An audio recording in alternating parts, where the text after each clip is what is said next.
Hi hello ನಮಸ್ತೆ. ನಾನು ನಿಮ್ಮ ಪ್ರೀತಿಯ Vaishnavi. Welcome to Banasiri channel. ನಾನಿವತ್ತು ತುಂಬ ಸಿಂಪಲ್ಲಾಗಿ ಹಾಗೆ ಟೇಸ್ಟಿಯಾಗಿರುವಂತಹ ಅವರೆಕಾಳು ಪುಲಾವನ್ನು ಹೇಗೆ ಮಾಡೋದು ಅಂತ ಹೇಳ್ಕೊಡ್ತೀನಿ. ಅವರೆಕಾಳನ್ನು ಬಳಸ್ಕೊಂಡು ಒಂದು ಸಿಂಪಲ್ಲಾಗಿರುವಂಥ ಪುಲಾವನ್ನು ಹೇಗೆ ಮಾಡೋದು ಅಂತ ಒಂದು ಸತಿ ನೋಡ್ಕೊಂಬರೋಣ ಬನ್ನಿ. ಮೊದಲಿಗೆ ಇದಕ್ಕೆ ಒಂದು ಮಿಕ್ಸಿ ಜಾರಿಗೆ ಒಂದು ಸ್ವಲ್ಪ ಕರಿಬೇವನ್ನು ಹಾಕೋತಾ ಇದ್ದೀನಿ. ಹಾಗೆ ಒಂದು ಹಿಡಿ ಆಗುವಷ್ಟು ಪುದೀನಾನ ಹಾಕೋತಾ ಇದ್ದೀನಿ. ಒಂದು ಹಿಡಿ ಆಗುವಷ್ಟು ಕೊತ್ತಂಬರಿ ಸೊಪ್ಪನ್ನು ಹಾಕೋತಾ ಇದ್ದೀನಿ. ನಂತರ ಇದಕ್ಕೆ ಒಂದು 5ರಿಂದ 6 ಹಸಿಮೆಣಸಿನಕಾಯನ್ನು ಹಾಕೋತಾ ಇದ್ದೀನಿ. ಖಾರ ಕಡಿಮೆ ಬೇಕಂದರೆ ಕಡಿಮೆ ಹಾಕ್ಕೊಳ್ಳಿ, ಇಲ್ಲ ಸ್ವಲ್ಪ ಜಾಸ್ತಿ ಬೇಕಂದರೆ ಇನ್ನೂ ಒಂದು 2 ಮೆಣಸಿನ್ಕಾಯನ್ನು ಹೆಚ್ಚಿಗೆ ಹಾಕ್ಕೊಳ್ಳಿ. ನಂತರ ಇದಕ್ಕೆ ಒಂದು ಸ್ವಲ್ಪ ಹಸಿ ಶುಂಠಿನ ಹಾಕೋತಾ ಇದ್ದೀನಿ, ಮೇಲಿನ ಸಿಪ್ಪೆ ತೆಗೆದುಬಿಟ್ಟು. ನಂತರ ಒಂದು ಬೆಳ್ಳುಳ್ಳಿನ ಸಿಪ್ಪೆ ಸುಲಿದು ಹಾಕೋತಾ ಇದ್ದೀನಿ. ನಂತರ ಇದಕ್ಕೆ ಒಂದು ಸ್ವಲ್ಪ ಜೀರಿಗೆ ಹಾಗೆ ಒಂದು ಸ್ವಲ್ಪ ಉಪ್ಪನ್ನು ಹಾಕ್ಕೊಳ್ಳೋಣ. ಹಾಕ್ಕೊಂಡು ಇದನ್ನು ಮಿಕ್ಸಿ ಮಾಡ್ಕೊಳ್ಳೋಣ. ತರ್ತರಿಯಾಗಿದ್ರೂ ನಡೆಯುತ್ತೆ ನೋಡಿ, ಇಷ್ಟ ಆದರೆ ಸಾಕು. ಇವಾಗ ಇದನ್ನು ಎತ್ತಿಟ್ಕೋತಾ ಇದ್ದೀನಿ. ನಂತರ ಇದಕ್ಕೆ ಎಲ್ಲ ಸ್ಪೈಸಸ್ನ ನೋಡೋಣ ಏನೇನು ಬೇಕು ಅಂತ. ಒಂದೆರಡು ಏಲಕ್ಕಿ ಹಾಗೆ ಒಂದು ಸ್ವಲ್ಪ ಅಜ್ವೈನು, ಒಂದು 5ರಿಂದ 6 ಮೆಣಸು ಹಾಗೆ ಒಂದು ಸ್ವಲ್ಪ ಲವಂಗ, ಚಕ್ಕೆ ಇದನ್ನೆಲ್ಲನೂ ಕುಟ್ಟಿ ಪುಡಿ ಮಾಡಿಟ್ಕೊಂಡಿದ್ದೀನಿ. ನಂತರ ಗ್ಯಾಸ್ ಮೇಲೆ ಒಂದು ಪಾತ್ರೆ ಇಟ್ಟು, ನಾನಿಲ್ಲಿ ಕುಕ್ಕರನ್ನು ಬಳಸ್ತಾ ಇಲ್ಲ, ಪಾತ್ರೆಯಲ್ಲಿ ಹೇಗೆ ಮಾಡೋದು ಅಂತ ತೋರಿಸ್ತಾ ಇದ್ದೀನಿ. ಪಾತ್ರೆ ಇಟ್ಟು ಅದಕ್ಕೆ ಒಂದು ಸ್ವಲ್ಪ ಎಣ್ಣೆ ಹಾಕ್ಕೊಳ್ಳೋಣ. ತುಪ್ಪ ಬೇಕಂದ್ರೆ ಹಾಕ್ಕೊಳ್ಳಿ.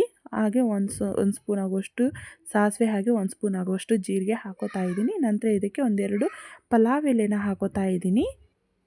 ನಂತರ ಇದಕ್ಕೆ ಏನು ನಾವು ಎಲ್ಲ ಸ್ಪೈಸಸ್ನ ಕುಟ್ಟಿ ಪುಡಿ ಮಾಡಿ ಇಟ್ಕೊಂಡಿದ್ವಲ್ಲ ಅದನ್ನು ಸೇರಿಸ್ಕೊತಾ ಇದ್ದೀನಿ. ನಂತರ ಇದಕ್ಕೊಂದು 2 ಹಸಿರುಮೆಣಸನ್ನು ಉದ್ದಕ್ಕೆ ಕಟ್ ಮಾಡಿ ಹಾಕ್ಕೊಂಡು ಫ್ರೈ ಮಾಡ್ಕೊಳ್ಳೋಣ. ಎಲ್ಲ ಸ್ಪೈಸಸ್ನ ಹಾಗೆ ಕೂಡ ಹಾಕೋಬೋದು, ಆದರೆ ಜಜ್ಜಿ ಹಾಕೋದ್ರಿಂದ ಟೇಸ್ಟು ಚೇಂಜ್ ಬರುತ್ತೆ. ನಂತರ ಇದಕ್ಕೆ ಒಂದು ಸ್ವಲ್ಪ ಕರಿಬೇವನ್ನು ಹಾಕೋತಾ ಇದ್ದೀನಿ. ಒಂದು ಈರುಳ್ಳಿನ ಉದ್ದಕ್ಕೆ ಹೆಚ್ಚಿಟ್ಕೊಂಡಿದ್ದೆ, ಅದನ್ನು ಇವಾಗ ಸೇರಿಸ್ಕೊತಾ ಇದ್ದೀನಿ. ಚೆನ್ನಾಗಿ ಮಿಕ್ಸ್ ಮಾಡ್ಕೊಳ್ಳೋಣ. ಈರುಳ್ಳಿ ಎಲ್ಲ ಫ್ರೈ ಆದಮೇಲೆ ಇದಕ್ಕೆ ಏನು ನಾವು ಹಸಿಮೆಣ್ಸಿನ್ಕಾಯಿ ಪೇಸ್ಟನ್ನು ಮಾಡಿಟ್ಕೊಂಡಿದ್ವಲ್ವ ಅದನ್ನು ನಿಮ್ಮ ಖಾರಕ್ಕೆ ಅನುಗುಣವಾಗಿ ಎಷ್ಟು ಬೇಕೋ ಅಷ್ಟನ್ನು ಹಾಕ್ಕೊಳ್ಳಿ. ನಾನಿಲ್ಲಿ ಒಂದು 2 ಸ್ಪೂನ್ ಹಾಕೋತಾ ಇದ್ದೀನಿ. ನಂತರ ಇದಕ್ಕೆ ಕ್ಯಾರೆಟನ್ನು ಸಣ್ಣದಾಗಿ ಕಟ್ ಮಾಡಿಟ್ಟಿದ್ದೆ, ಅದನ್ನು ಹಾಕೋತಾ ಇದ್ದೀನಿ. ಹಾಗೆ ಬೀನ್ಸನ್ನು ಕೂಡ ನಾನು ಕಟ್ ಮಾಡಿ ಇಟ್ಕೊಂಡಿದ್ದೆ, ಅದನ್ನು ಹಾಕೋತಾ ಇದ್ದೀನಿ. ಮತ್ತು ನಿಮಗೆ ಯಾವುದಾದ್ರೂ ಬೇರೆ ವೆಜಿಟೇಬಲ್ಸ್ನ ಸೇರಿಸ್ಕೋಬೇಕನ್ಸಿದ್ರೆ ಅದನ್ನು ಕೂಡ ಆ್ಯಡ್ ಮಾಡ್ಕೊಳ್ಳಿ. ನಂತರ ಇದಕ್ಕೆ ಒಂದು ಟೊಮೆಟೊನ ಹಾಕೋತಾ ಇದ್ದೀನಿ, ಚಿಕ್ಕ ಚಿಕ್ಕದಾಗಿ ಕಟ್ ಮಾಡಿ. ಹಾಗೆ ಒಂದು ದೊಡ್ಡ ಸೌತೆಕಾಯಿನ ಹೆಚ್ಚಿಟ್ಕೊಂಡಿದ್ದೆ, ಅದನ್ನು ಕೂಡ ಹಾಕೋತೀನಿ ಇವಾಗ. ಸೌತೆಕಾಯಿ ನೀವು ಬೇಕಂದರೆ ಹಾಕೋಬೋದು, ಇಲ್ಲಾಂದರೆ ಇಲ್ಲ. ನಾನು ಇರಲಿ ಅಂತ ಎಲ್ಲ ವೆಜಿಟೇಬಲ್ಸ್ನ ಹಾಕೋತಾ ಇದ್ದೀನಿ. ನಂತರ ಇದಕ್ಕೆ ವಟಾಣಿ ಕಾಳನ್ನು ನಾನು ಒಂದಿನ ಮುಂಚೆನೇ ಓವರ್ನೈಟ್ ಸೋಕ್ ಮಾಡಿಟ್ಟಿದ್ದೆ, ಅದನ್ನು ಇವಾಗ ಇದಕ್ಕೆ ಹಾಕೋತಾ ಇದ್ದೀನಿ. ಅದನ್ನು ಚೆನ್ನಾಗಿ ಮಿಕ್ಸ್ ಮಾಡ್ಕೊಳ್ಳೋಣ. ಕೊನೆಯದಾಗಿ ನಾನು ಇಲ್ಲಿ 1 ಕಪ್ ಆಗುವಷ್ಟು ಅವರೆಕಾಳನ್ನು ಹಾಕೋತಾ ಇದ್ದೀನಿ. ಇವು ಇವಾಗ ಸೀಸನ್ ಅಲ್ವಾ, ಅದಕ್ಕೋಸ್ಕರ ತುಂಬ ಚೆನ್ನಾಗಿದೆ ಫ್ರೆಶ್ ಆಗಿ, ಅದಕ್ಕೋಸ್ಕರ ನೋಡಿ. ಇದಕ್ಕೆ 1 ಸ್ಪೂನ್ ಆಗುವಷ್ಟು ಅರಿಶಿನ ಹಾಕೋತಾ ಇದ್ದೀನಿ. 1 ಸ್ಪೂನ್ ಆಗುವಷ್ಟು ಗರಂ ಮಸಾಲಾನ ಹಾಕ್ಕೊಳ್ಳೋಣ. 1 ಸ್ಪೂನ್ ಆಗುವಷ್ಟು ಧನಿಯಾ ಪೌಡ್ರನ್ನ ಹಾಕ್ಕೊಳ್ಳಿ. ಹಾಗೆ ಇದನ್ನು ಚೆನ್ನಾಗಿ ಮಿಕ್ಸ್ ಮಾಡ್ಕೊಳ್ಳೋಣ. ಇದನ್ನೆಲ್ಲನೂ ಚೆನ್ನಾಗಿ ಮಿಕ್ಸ್ ಮಾಡ್ಕೊಳ್ಳೋಣ. ಮಿಕ್ಸ್ ಮಾಡ್ಕೊಂಡ್ಬಿಟ್ಟು ಒಂದು ಸ್ವಲ್ಪ ಉಪ್ಪನ್ನು ಹಾಕೋತಾ ಇದ್ದೀನಿ. ಉಪ್ಪನ್ನು ನೋಡ್ಕೊಂಡು ಹಾಕ್ಕೊಳ್ಳಿ, ಮತ್ತೆ ಬೇಕಂದರೆ ಕೊನೆಯದಕ್ಕೆ ಸೇರಿಸ್ಕೊಳ್ಳೋಕ್ಕಾಗುತ್ತೆ. ಉಪ್ಪು ಕಡಿಮೆನೇ ಹಾಕ್ಕೊಳ್ಳಿ ಯಾವ ಅಡುಗೆಗೆ ಹಾಕುವಾಗೂ. ನೋಡಿ, ಇವಾಗ ಇದನ್ನೆಲ್ಲನೂ ಮಿಕ್ಸ್ ಮಾಡಿ ಇವಾಗ ಲಿಡ್ ಕ್ಲೋಸ್ ಮಾಡಿ ಇದನ್ನು ಒಂದು ನಿಮಿಷ ಬೇಯಿಸೋಣ. ಬೇಯಿಸ್ಬಿಟ್ಟು ಮತ್ತೆ ಚೆನ್ನಾಗಿ ಮಿಕ್ಸ್ ಮಾಡಿ ಇದಕ್ಕೆ ನಾವು ಯಾವ ಲೋಟದಲ್ಲಿ ಅಕ್ಕಿನ ತೊಗೊತಿರ್ತೀವೋ ಅದೇ ಲೋಟದಲ್ಲಿ ಇವಾಗ ನೀರನ್ನು ಹಾಕೋತಾ ಇದ್ದೀನಿ. ನಾನು ಈ ಲೋಟದಲ್ಲಿ 2 ಗ್ಲಾಸ್ ಆಗುವಷ್ಟು ಅಕ್ಕಿನ ತೊಗೋತಿದ್ದೀನಿ, ಅದಕ್ಕೋಸ್ಕರ ನಾನಿಲ್ಲಿ 4 ಗ್ಲಾಸ್ ಆಗುವಷ್ಟು ನೀರನ್ನು ತೊಗೋತಾ ಇದ್ದೀನಿ. ಅದೇ ಕುಕ್ಕರಲ್ಲಾಗಿದ್ದರೆ 3 ಅಥವಾ 3.5 ಗ್ಲಾಸ್ ನೀರನ್ನು ಮಾತ್ರ ಹಿಡಿತಿತ್ತು. ನಾನಿಲ್ಲಿ 4 ಗ್ಲಾಸ್ ಹಾಕೋತಾ ಇದ್ದೀನಿ, ಯಾಕಂದರೆ ಇದು ಪಾತ್ರೆಯಲ್ಲಿ ಮಾಡ್ತಿದ್ದೀನಲ್ವ, ಒಂದು ಸ್ವಲ್ಪ ನೀರು ಜಾಸ್ತಿ ಹಿಡಿಯುತ್ತೆ, ಅದಕ್ಕೋಸ್ಕರ. ನಂತರ ಇದನ್ನು ಕುದಿಯೋಕ್ಕೆ ಬಿಟ್ಬಿಟ್ಟು ಇವಾಗ 2 ಗ್ಲಾಸ್ ಆಗುವಷ್ಟು ಅಕ್ಕಿನ ತೊಗೋತಾ ಇದ್ದೀನಿ.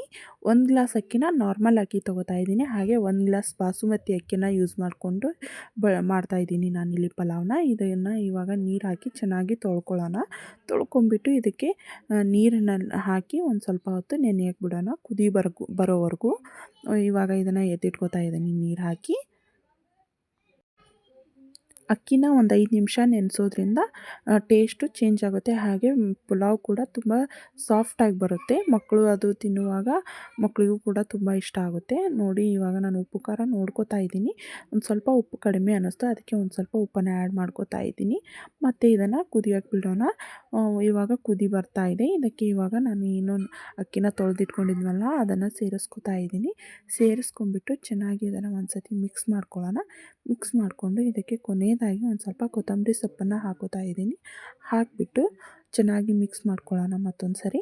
ಹಾಗೆ ಇದನ್ನು ಲಿಡ್ ಕ್ಲೋಸ್ ಮಾಡಿ ಮೀಡಿಯಮ್ ಫ್ಲೇಮಲ್ಲಿಟ್ಟು ಕುದಿಯಕ್ಕೆ ಬಿಡೋಣ. ನೋಡಿ ಈ ಥರ 1 ಸತಿ ಅಥವಾ 2 ಸತಿ ಮಾತ್ರ ಈ ಥರ ಮಿಕ್ಸ್ ಮಾಡ್ಕೊಳ್ಳಿ. ಪದೇ ಪದೇ ಮಾಡಿದರೆ ಅಕ್ಕಿ ಒಡೆದೋಗುತ್ತೆ. ಅದಕ್ಕೋಸ್ಕರ ನೋಡಿ ಇಷ್ಟ ಆಗಿದೆ. ಇವಾಗ ಒಂದು 80-85% ಅಷ್ಟು ಅಕ್ಕಿ ಬೆಂದಿದೆ. ಇನ್ನೂ ಒಂದು ಸ್ವಲ್ಪ ನೀರಿದೆ ಅನ್ನಿಸ್ತಾ ಇದೆ. ಅದಕ್ಕೋಸ್ಕರ ಇದು ಕರೆಕ್ಟ್ ಆಗುತ್ತೆ ಇವಾಗ. ಇನ್ ಕೇಸ್ ಏನಾದರೂ ನೀರು ಕಡಿಮೆ ಅನಿಸಿದರೆ ಒಂದು ಸ್ವಲ್ಪ ಮಾತ್ರ ಹಾಕ್ಕೊಳ್ಳಿ. ನೋಡಿ ಇಷ್ಟು ಒಂದೆರಡು ನಿಮಿಷ ಸಿಮ್ಮಲ್ಲಿ ಇಟ್ಬಿಟ್ಟು ಬೇಯಿಸಿದ್ರೆ ಪುಲಾವ್ ರೆಡಿ ಆಯಿತು. ಈ ವಿಡಿಯೋ ಏನಾದರೂ ಇಷ್ಟ ಆಗಿದ್ದರೆ ಪ್ಲೀಸ್ ಒಂದು ಲೈಕ್ ಕೊಡಿ. ಹಾಗೆ ನನ್ನ ಚಾನಲ್ನ ಸಬ್ಸ್ಕ್ರೈಬ್ ಮಾಡೋದನ್ನು ಮರಿಬೇಡಿ. ಸಿಗೋಣ ನೆಕ್ಸ್ಟ್ ವಿಡಿಯೋದಲ್ಲಿ. Thank you for watching.